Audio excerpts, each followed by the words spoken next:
নমস্কার বন্ধুরা, আজকে আমি একটা রেসিপি নিয়ে চলে এসেছি। আজকে আমার রেসিপিতে আছে পিৎজা।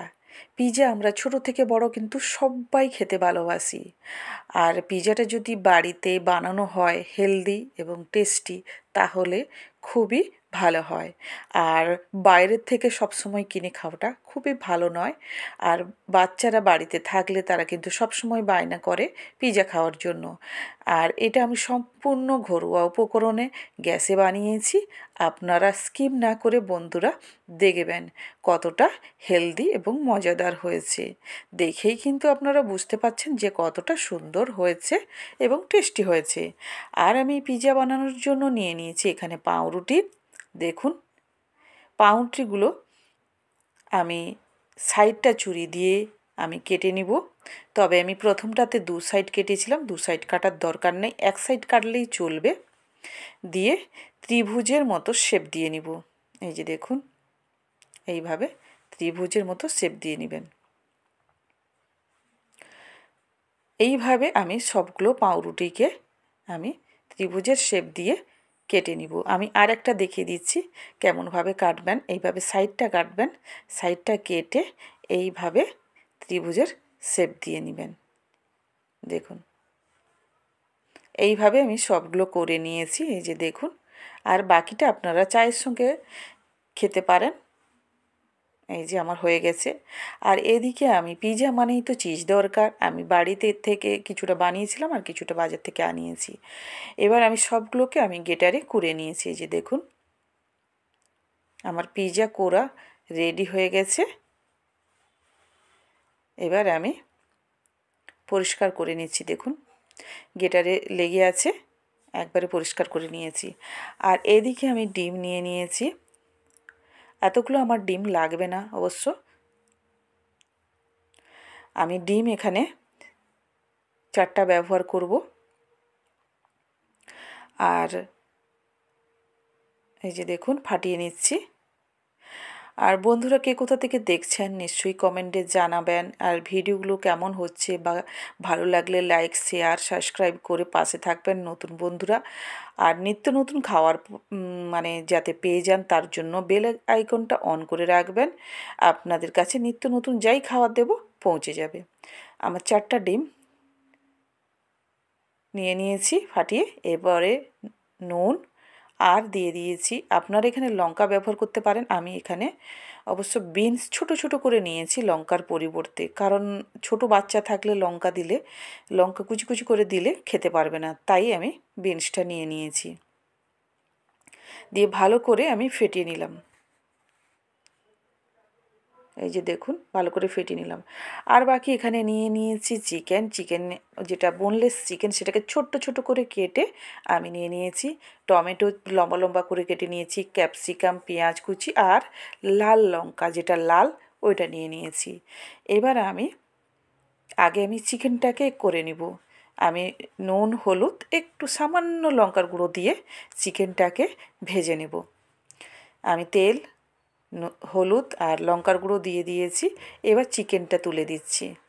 চিকেনটা দিয়ে একটু আমি নেড়ে নিব। নেড়ে নেওয়ার পরে আমি একবার নেড়ে করে তারপরে দিয়ে দিচ্ছি লবণ, পরিমাণ মতো লবণ দিয়ে দিচ্ছি। এবার লবণটা দিয়ে ভালো করে নেড়ে নিব। এই যে দেখুন, একটা চিকেনের একটা তেল থাকে, সেটা বেরিয়ে এসছে। এই যে দেখুন, এবার ঢাকা লাগিয়ে দিব। ঢাকা লাগিয়ে আমি হালকা 2 থেকে 3 মিনিট ঢাকা লাগিয়ে দিব। এই যে দেখুন, আমার চিকেনটা কিন্তু অলরেডি রেডি হয়ে গেছে, সেদ্ধ হয়ে গেছে।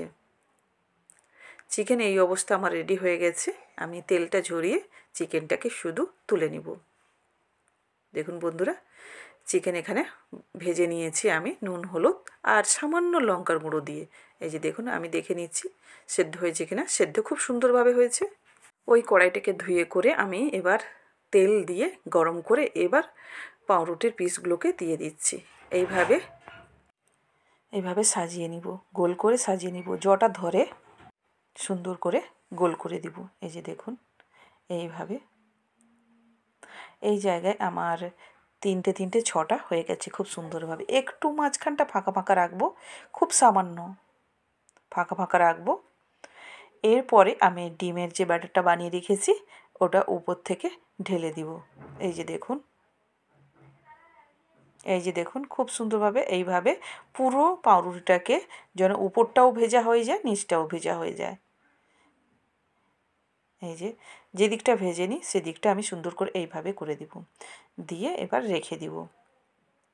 আস্তে আস্তে খুব বেশি হিট দেওয়া যাবে না, এবার খুব বেশি হিট দিলে নিচে লেগে যাবে, ঠিক আছে?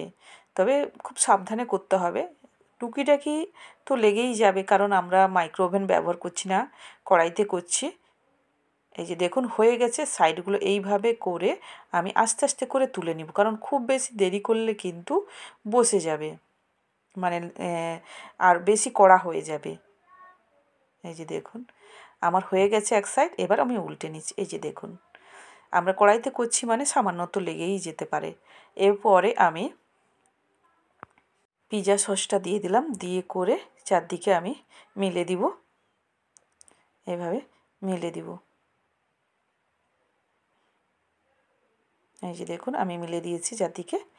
এরপরে আমি দিয়ে দিচ্ছি চিজ, দিয়ে দিচ্ছি চিজটা উপর থেকে আমি দিয়ে দিচ্ছি, আগে উপর থেকে ছড়িয়ে দিয়েছি। এই যে দেখুন চারদিকে যেন লেগে যায় সেইভাবে দেখতে হবে, ছড়িয়ে দিলাম। এরপরে দিয়ে দিচ্ছি ক্যাপসিকাম। ক্যাপসিকামটা এইভাবে লম্বা লম্বা করে সুন্দর করে সাজিয়ে দিতে হবে, এইভাবে সাজিয়ে দিলাম। আর এরপরে দিয়ে দিচ্ছি টমেটো। টমেটোটার বীজগুলোকে আমি বের করে নিয়ে লম্বা লম্বা, খুব বেশি লম্বা টমেটোটা ছিল না আমার কাছে, মোটামুটি যেটা ছিল সেটা কিন্তু খুব সুন্দরভাবেই পিৎজাটা হয়ে যাবে। এই যে দেখুন এইভাবে দিয়ে দিচ্ছি। এরপরে আমি উপরে দিয়ে দিচ্ছি চিকেনটা, উপর থেকে ছড়িয়ে দিচ্ছি। এই জায়গায় আপনারা চিকেন না দিলেও পারেন, আমি দিলাম চিকেনটা, বাচ্চারা খাবে তো, তো চিকেনটা দিলে চিকেন ডিম সব কিছুই থাকলে তাদের খুব ভালো লাগবে, তার জন্য আমি দিলাম। এরপরে উপর থেকে দিয়ে দিচ্ছি কোচানো পেঁয়াজ। আর আমি এখানে লঙ্কা ব্যবহারটা করলাম না, আপনারা লঙ্কার ব্যবহার করবেন। আমি লঙ্কা উপর থেকে একটা একটা করে লাল লঙ্কা দিয়ে দিচ্ছি। আর তারপরে আমি এবার চিজটা দিয়ে দিলাম।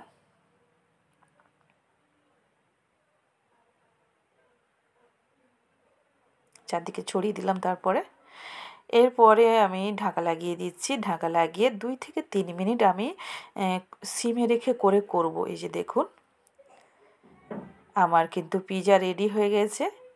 কতটা মজাদার হয়েছে দেখেই বুঝতে পারছেন। আর বাচ্চারা বাড়িতে থাকলে যখন তখন বায়না করলে আপনারা বাড়িতে নিশ্চয়ই এইভাবে পিৎজা বানিয়ে নেবেন, খুব সহজে খুব তাড়াতাড়ি হয়ে যাবে। এই যে দেখুন কতটা মজাদার হয়েছে। এবার এটাকে কেটে নিব। আমার পিৎজা কাটার নেই, ছুরি দিয়েই চালিয়ে নিচ্ছি। ছুরি দিয়েও সুন্দর করে কাটা হয়ে যাচ্ছে দেখুন। তবে মাইক্রো ওভেনে করলে কি হয়, উপর নিচ খুব সুন্দরভাবে হয়ে যায়। আর একটু উনুনে করলে কি বলুন তো, বা গ্যাসে করলে কি হয়, নিচটা একটু কড়া হয়ে যায়। এই যে দেখুন আমার কাটা হয়ে গেছে। আমি তুলে এক পিস দেখিয়ে দিচ্ছি কতটা সুন্দর হয়েছে। এই যে দেখুন উপর থেকে যতটা লোভনীয় হয়েছে, সাইডগুলোও দেখুন কতটা সুন্দর হয়েছে। আপনারা নিশ্চয়ই বাড়িতে বানিয়ে করে খাবেন। ধন্যবাদ। আমি পিৎজা খাই, আপনারা দেখতে থাকুন। টাটা।